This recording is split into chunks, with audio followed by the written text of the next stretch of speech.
This summer, all 30 NBA teams entered the offseason period, hoping to set themselves up for success on whatever timeline they may be on. Some teams made some loud and aggressive moves, some stayed more low-key, and others did a little bit of both, so while some teams obviously came away better than others, no team had a perfect offseason, which brings us to the subject of today's video and tomorrow's video. We will be going through every single NBA team, and we'll be identifying the biggest mistake that they made this offseason. In this video, we'll be going through the teams in the Eastern Conference, and then in my next video, we'll finish up by going through the teams in the Western Conference, so stay tuned for that as well. Before we start though, it turns out a good amount of you watching right now aren't even subscribed to the channel, so if you enjoy the content, consider hitting the subscribe button, as not only does it help out a ton, but I'd also very much appreciate it. Now with that being said, let's begin. Going in alphabetical order, we'll be starting things off with the Atlanta Hawks, and the biggest mistake they made this offseason was the John Collins trade. John Collins has been not so quietly wanting to be traded for a few years now, and unfortunately for the Hawks, they definitely chose to pull the trigger when his value was at its lowest. Collins has shown that he can be a highly productive player in the NBA, but his production has been trending in the wrong direction over the last few seasons, and he's been vocal about not really enjoying the role that the Hawks have played him in.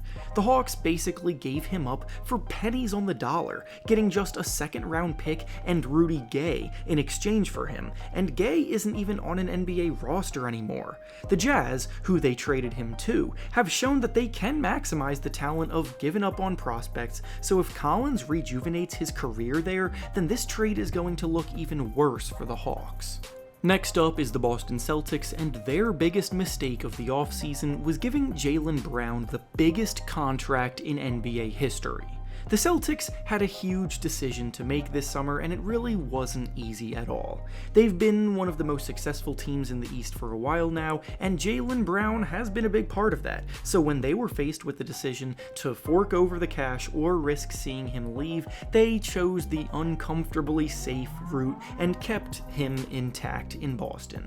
The issue, though, is that $304 million is a lot of money to be paying a player who is a fringe top 20 player in the league and is not in the superstar tier of talent. What the Celtics have locked in for the next 2 seasons is a very good roster that will be in contention, but after that, building a balanced team is going to be very difficult with so much of their cap going to Brown. Up next is the Brooklyn Nets, and their biggest mistake of the offseason is not trading up in the draft. The Nets had 2 first-round selections this year that were back-to-back at picks 21 and 22, and they came away with Derek Whitehead and Noah Clowney. You can definitely find talent late in the first round, but if you're in the position that the Nets are in, and you have the assets to do it, then they probably should have tried to package them together to move up and find a player with legitimately high upside, especially when they saw someone like Cam Whitmore sliding to the point that he was taken 1 selection before them. Next is the Charlotte Hornets, and their biggest mistake of the offseason was drafting Brandon Miller over Scoot Henderson in the draft. I know this has been a very contentious subject this summer amongst the fan bases at the top of the lottery, but I said it then and I will continue to say it now that I am a firm believer in Scoot Henderson's star potential, and I don't think Brandon Miller is in the same tier. This could end up being another James Wiseman over LaMelo Ball type of situation where a team drafted for fit over talent, and the talent ended up being way more worth it in the long run. Up next is the Chicago Bulls, and their biggest mistake this offseason was choosing to run it back with the squad that they already had. It's tough to find a more glaring example of a team that's in a bad spot and desperately needs a change than the Bulls, but they didn't see it that way.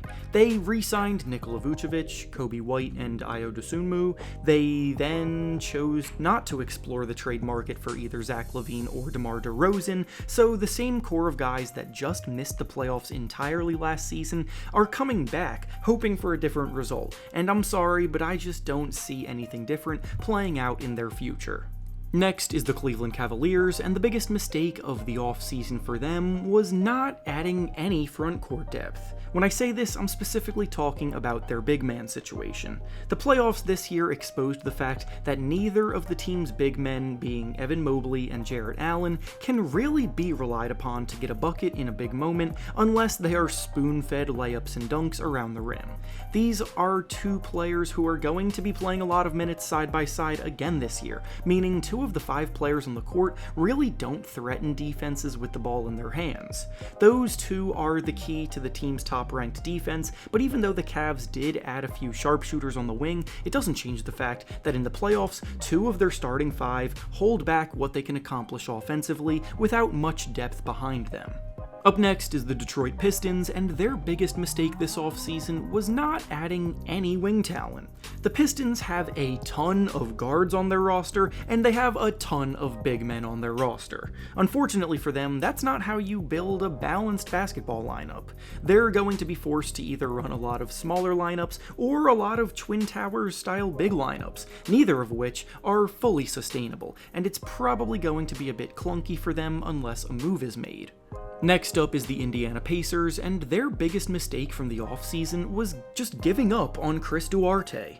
Duarte was a lottery pick just 2 seasons ago, and yet the Pacers traded him to Sacramento for 2 measly second-round picks in return. I'm not here to say that Duarte had a good season last year at all, but when you're this early into a player's career, it seems pretty crazy to completely abandon ship on them when the alternative is just a couple of second-rounders that really aren't worth much. Duarte had a solid rookie season prior to his slump in year 2, so if he finds his shooting stroke again in Sacramento, then the Pacers will be kicking themselves.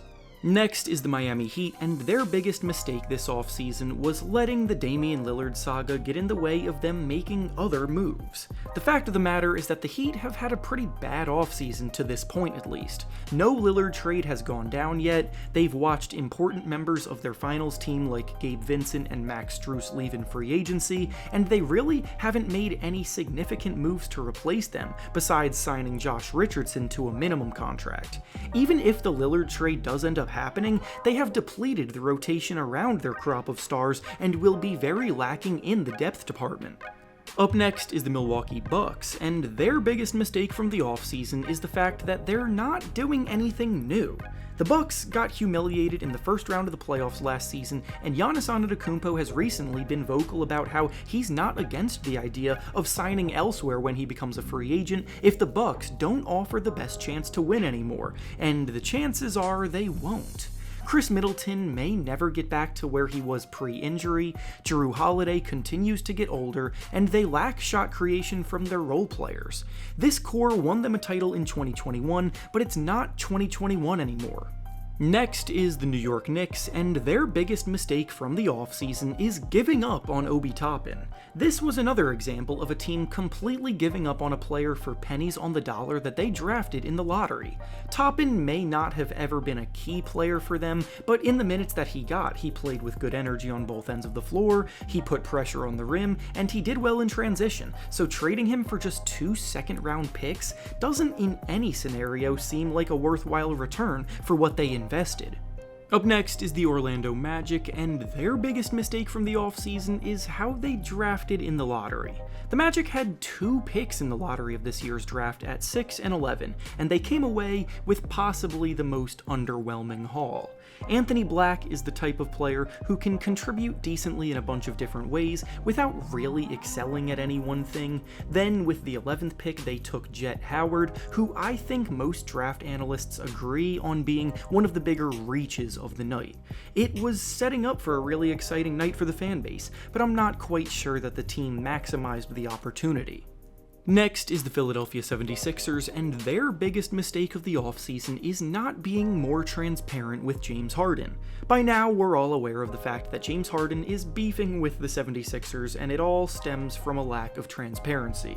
Harden said that he never even got an offer from the Sixers, so he chose to opt into his contract and then request a trade, but the decision on opting into his contract happened before the free agency period even opened up. Now, we're not oblivious to the fact that teams pretty much always negotiate these things behind the scenes before they're officially allowed to in the free agency period, but the Sixers literally just got fined last summer for doing that, so they probably didn't want to take any chances this year. Had they been upfront with James Harden about their plans, things may not have gotten so toxic, because now it's at a very uncomfortable point. Next is the Toronto Raptors, and their biggest mistake of the offseason is letting Fred VanVleet leave in free agency for no return. The Raptors have gotten into a pretty bad habit of refusing to trade the players that they clearly don't plan on holding on to, having lost Kyle Lowry last summer, Fred this summer, and it seems like OG Anunoby is going to be the next one to leave next summer. They put way too big of a price tag on their players and never waver until it's too late, and then they end up with nothing. And finally, the last team up is the Washington Wizards, and their biggest mistake of the offseason was not managing to get more out of the Bradley Beal trade.